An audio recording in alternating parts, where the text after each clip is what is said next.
An issue that almost every small business owner deals with from time to time, maybe even thinks about it a lot, is should you be a sub S, a sub C, a sole proprietor, a LLC? I mean, what should your business setup look like?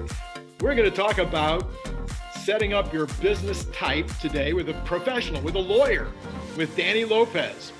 And we're going to bring him on in just a second, but you have reached Small Business Daily. I'm Randy Kirk. We're glad to have you on board, and let's get right into the meat of the subject.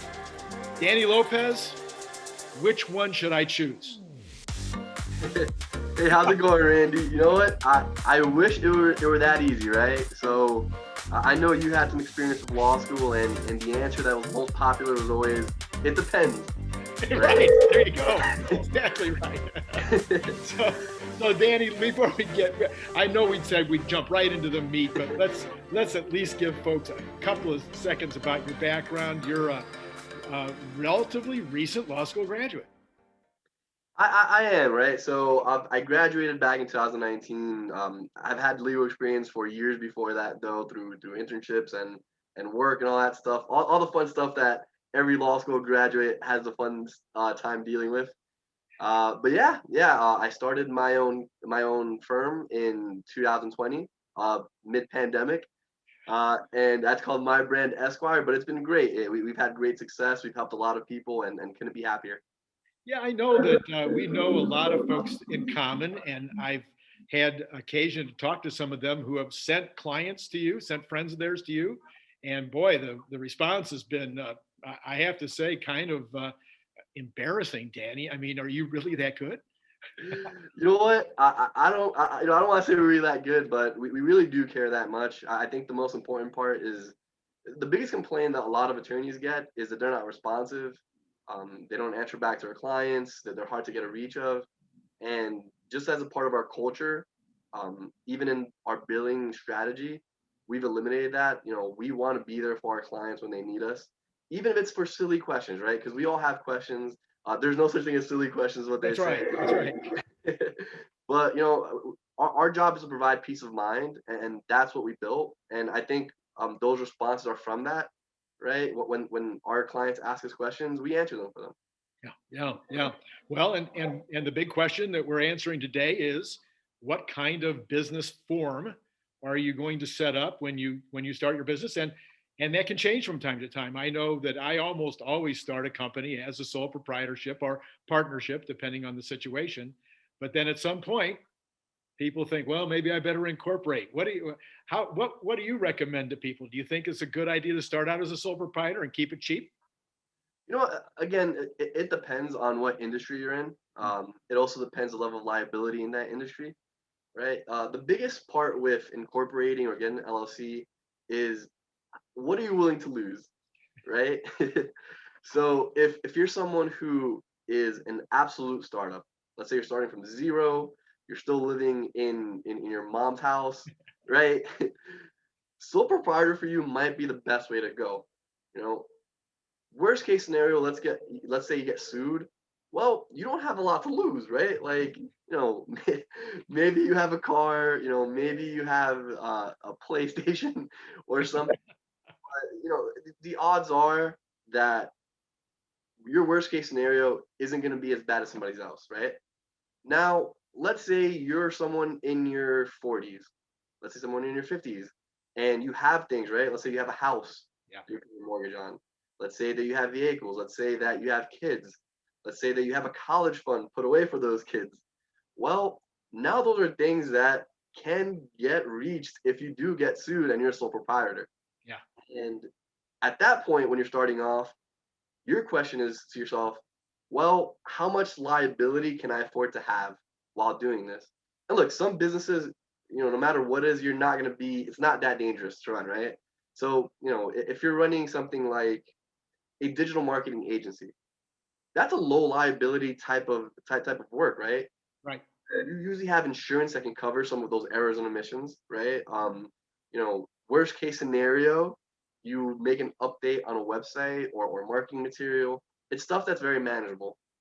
But let's say that you're doing something else, right? Let's say you're starting a company that's either in apparel or makeup or anything that's going to touch or go inside somebody's body, well, your liability at that point is very high, right? Whether it be because you're using a shirt that a lot of people could be allergic to, right? Those just things like that are things you got to think about. And you're really one customer away from risking that house, from risking those college savings.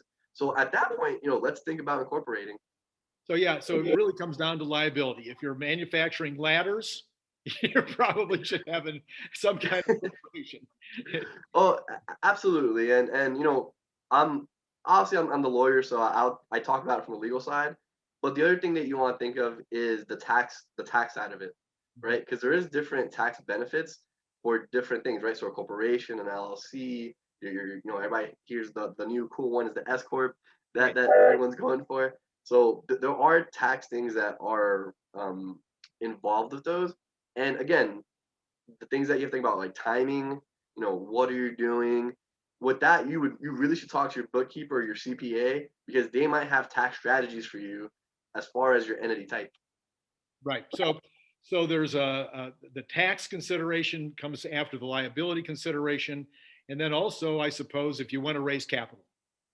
Absolutely, absolutely, and that's another way to grow your business, right? The one thing that we see all the time, thanks to Shark Tank, are investors, right? We hear about angel investors, we hear about just companies that are startups that are trying to raise money to launch those products, and that's a whole separate animal, right? Because now you have different things to consider, right? If you, let's say, for whatever reason you're going to go after private investors, well, there's things you have to think of. Are they going to be silent investors where they're just supplying your money?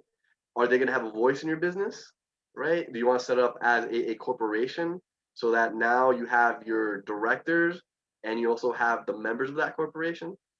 There's a lot of different ways to think about it. And even in that model, there's not one straight answer, right? It depends on your circumstances. It depends on what your goals are.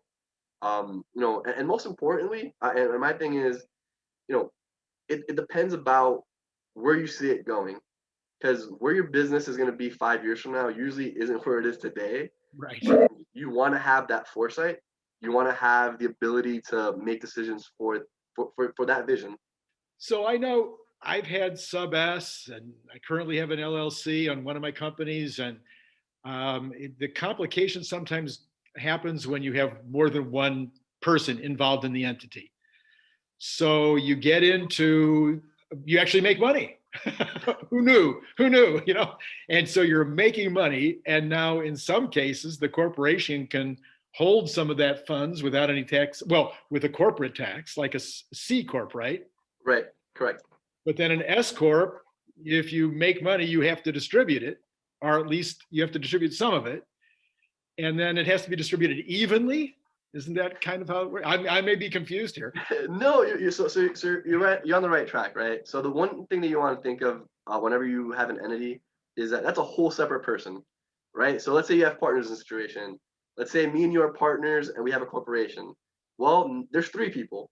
It's Randy, it's Danny, and it's whatever our corporation is, right? And as an entity, our corporation gets paid. Our corporation has to pay taxes, as you mentioned. But because we're partners, it also has to distribute the money to us. And in a partnership situation, typically what happens is that the partners decide how they want to split that up, right? Whether it be 50-50, 70-30, 99-1, whatever it is, right? That's your choice. That's between you guys. But what the corporation does, it holds it for you, it distributes it. Now, a good thing to bring up here, the difference between a C corporation and an S corp, right? So the S corp isn't an entity; it's a tax status, right? So when you think of entity, think things of your C corps and your LLCs. Those are your two main ones. The S corp, which has become very popular, is actually a tax status. So you can have an S corp even if you're a C corp or an LLC. And what the S corp does, it taxes it through you. So now, because you're a small business organization and it's less than 100 members typically, you do get taxed individually, right? So whatever the profits come in goes to you and your partner, and that's when you're getting taxed at that level. When you have a C Corp or an LLC, you're gonna get taxed at that level, and then again individually sometimes. So that's kind of one of the main differences. That one does have more to do with your tax implications than your liability implications, but it's not always, that's where your CPA, that's where your tax person comes in. They know where you're going to save the most money because it's not just what comes in, it's also at the levels they come in. Yeah, I know one of the things that we saw though with the S Corp is that again, you make money and now you don't really have any money to distribute. You know, you're not so you made $10,000 a piece. There's 10 guys, you made 100,000. So now everybody should get their $10,000 check, but you don't really have that money to distribute because it's in inventory or it's in accounts receivable or it's in a building or it's in equipment. So you don't really have it to distribute, and yet everybody now has, let's call it 22% of that $10,000 that they need to pay Uncle Sam. And so you're sitting there, you can't distribute the 10. What we would say to our members of the sub S was, we're going to send you 2,200 no matter what, because we want you to be able to pay your taxes, but we can't give you the whole 10 because otherwise we'll be out of business. Does an LLC help in that situation? So if you're getting taxed as an S corp, then that's what they will put you as, right? So let's say if you're two people and you go for S corp, you'll get taxed as a partnership, right? So it kind of goes back to not having the entity, even though you still have it, and that's kind of the point of it, right? It was meant to help small businesses be able to distribute those funds without getting taxed twice, right? So that's why you don't have those that hold, because what the IRS would assume is that whatever money's coming in is going back directly to those let's call it shareholders or to those members, right? So there are ways to get around it. That's why one of the most important things you can have in your business, and this is something that you should have at the start of it, right? And I would argue it's just as important as a lawyer, if not more important than a lawyer, is your CPA, someone that can discuss tax strategy with you. Because when it comes down to that, again, there's different thresholds. There's different ways to distribute it. There's different ways to play around the tax code, and they're going to be the people that know how to do that. One other thing that seems to be popping up now that wasn't true, I don't think, 10 years ago, that is throwing people off, is this wonderful thing in California where you have an $800 hit, even if you don't make 5 cents. Is that affecting people's decision whether they get a corporation or not? I mean, $800 is a significant amount for a startup. Oh, absolutely. So the one thing I've seen is people ask me, hey, can I just start an LLC or a corporation somewhere else? People always mention Delaware. Can we start a business in Delaware? Right? That's kind of the big one. And the answer is, again, it depends, right? We have to know the factors of what's happening. It's feasible for some companies, it's not feasible for others. One rule of thumb is that if your main residence is in California, that money's coming back to you, right? And they're gonna be able to track that pretty easily. The $800 tax is a deterrent for small businesses, right? Because they're saying, hey, look, not only do I have to pay for all the startup stuff, but I also have to pay $800 no matter what. I don't know if I'm gonna be profitable. I'm out here selling makeup. I'm gonna have to go door to door to make that $800. So it is a deterrent. Luckily, last year during the pandemic, California put in this law that said for the first year we're gonna not have you pay that $800, which was really cool for a lot of business owners, right? That's a cost that they didn't have to spend on, which was awesome, right? That's what we need. So that's really cool that the state of California has waived it for the first year. That, I think, could really affect a lot of people. I can remember I set up a few businesses in the past where I needed to have my resale permit. And even that was kind of a struggle because they would say, well, how much money are you how much volume are you gonna do your first year? And you say, well, I'm going to do $100,000, of course, because I'm really good. And they say, well, thank you very much. Would you please give us a check for 10 grand as a deposit against that $100,000 in volume? And so that, like, you're like, no, I guess I'll operate without a resale permit. No, of course, You wouldn't do that. It's one of those things where, and I've seen a lot of businesses kind of move away from California Yeah. for some of those reasons. California is one of the more heavily taxed states, Wow. so a lot of the, for you people who can start companies in different places, some of the fan favorites right now are Delaware. Delaware's always been friendly to corporations, definitely legally, right? Where they protect corporations more than some of the other states. Mhm. Wyoming, look, Wyoming just needs people, right? So Wyoming is one of the easiest places to start an LLC. They want business there. They want build that economy up. So because of that, they have very friendly business laws there. And the other one's Nevada.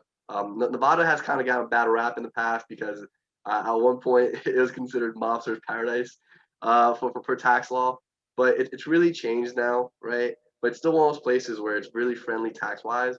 So, if you're trying to save some money on tax, and again, you have to have the ability to do this. It's not every business that can do this, right?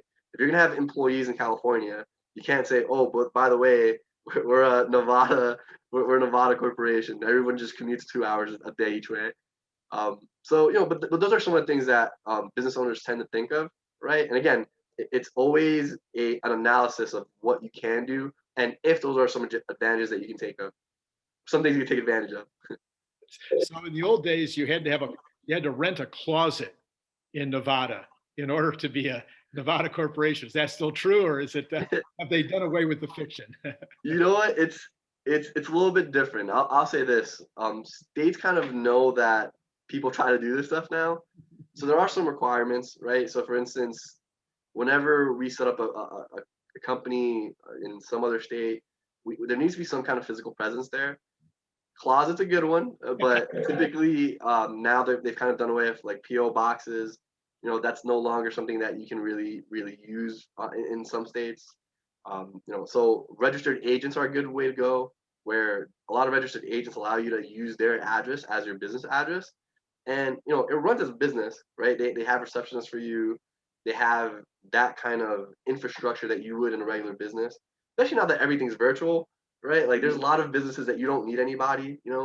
So there's a lot of different ways to go about it now, which is cool. But again, it's not for every business. It's not for every business. So if you're a California business and you say, hey, I kind of want to save money on taxes, this $800 stinks every year, I'm just gonna set up somewhere else. Well, it's still, if you're still living in California, that's still coming back to California, right? And that's kind of where a lot of people get caught with it. So just things to think about. Yeah, so I think if I'm hearing you right, Danny, is that liability would be my first consideration.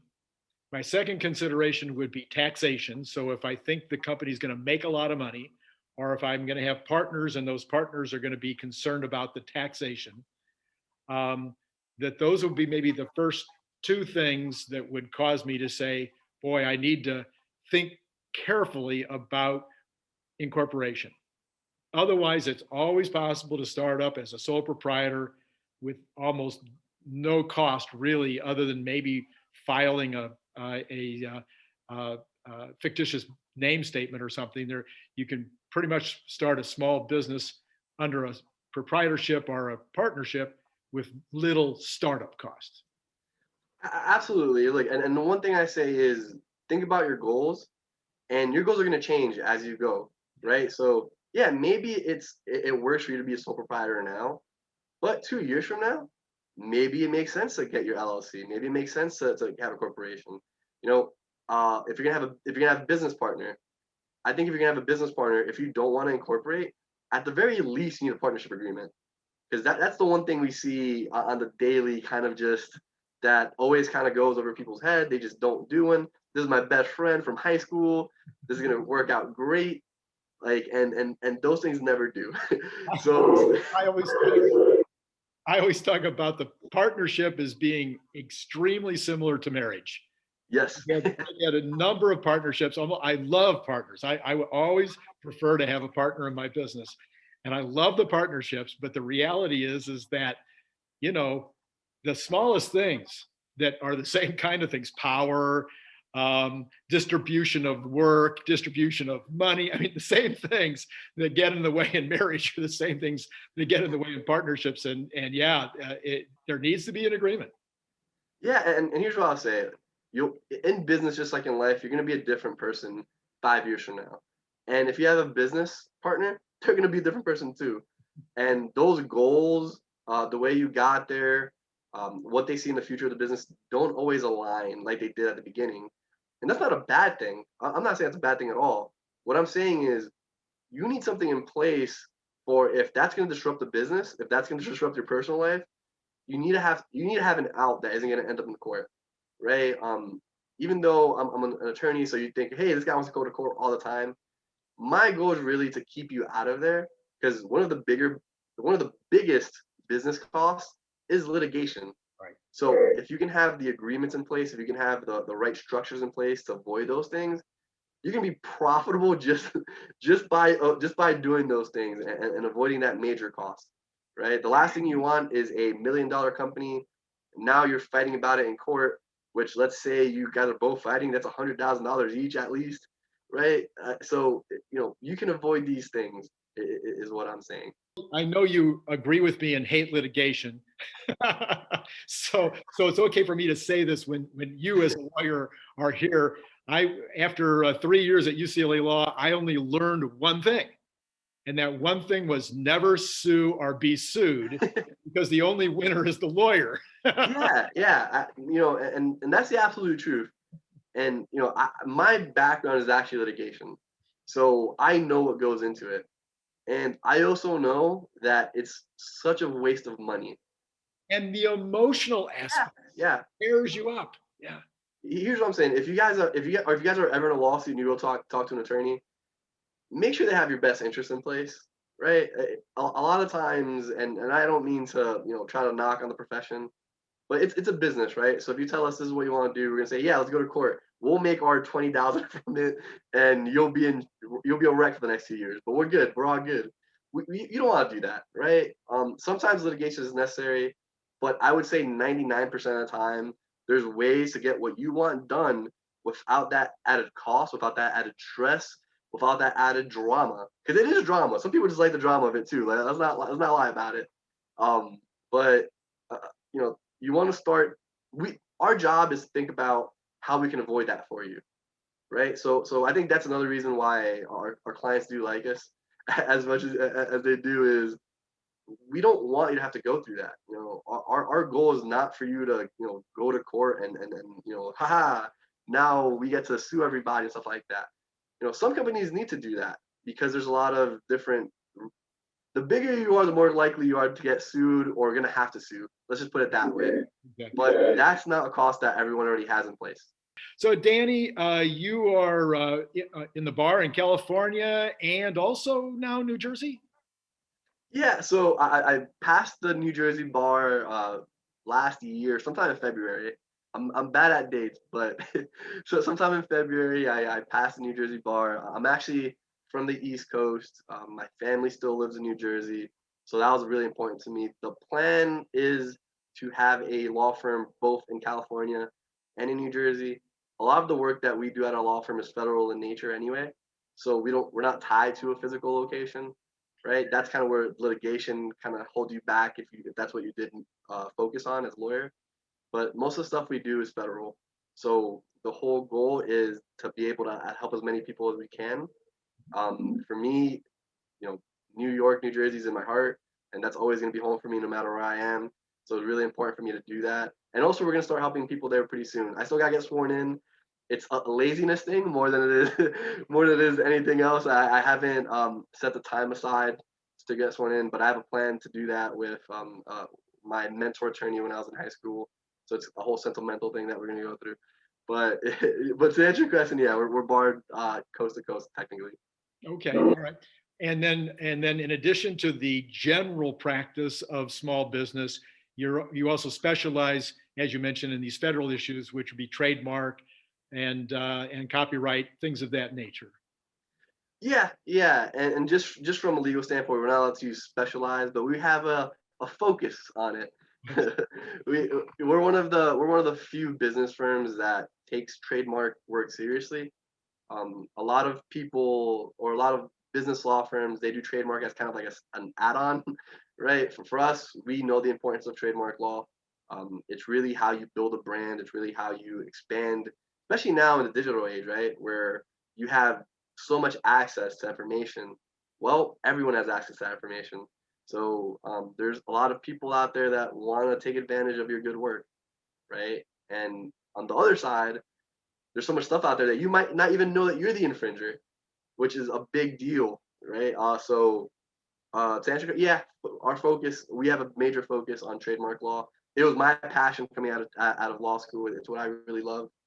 Had a great mentor there too. So I brought a fun trademark little factoid for you because I know how much you love Tesla. Um, so Tesla, as of right now, has 45 registered trademarks. And they currently have, I want to say, about 7 more in process for registration. So that's the way Tesla's protecting their brands. They're making sure that they can continue growing, right? Mr. I keep forgetting his name. Mr. Elon Musk. Mr. Elon Musk. He's making sure that his brand continues to grow as well as the great technology behind it. Yeah, well, so then I'll bounce off of your fun factoid with another fact, which is that, of course, he has the brands of his cars are the Model S, Model X, and Model Y, and he wanted the other one to be Model E so that it would spell sexy. However, Model E was owned by Mercedes, and Mercedes did take him to court and won. And so that's why you now have the Model 3, which of course is just a E in reverse. So there you go. That's how trademark can help you or hurt you. Absolutely. Yeah, that is a great factoid. Okay. All right. Well, Danny, thank you so much for coming on, and we'll have your information down in the, I'm sure it's been in the bottom third as we've been talking here for a while, and it'll also be in the description below. And all good things to you as you expand your practice among small business people, because that's the name of this channel. I'm Randy Kirk. This is Small Business Daily, and we'll see you tomorrow.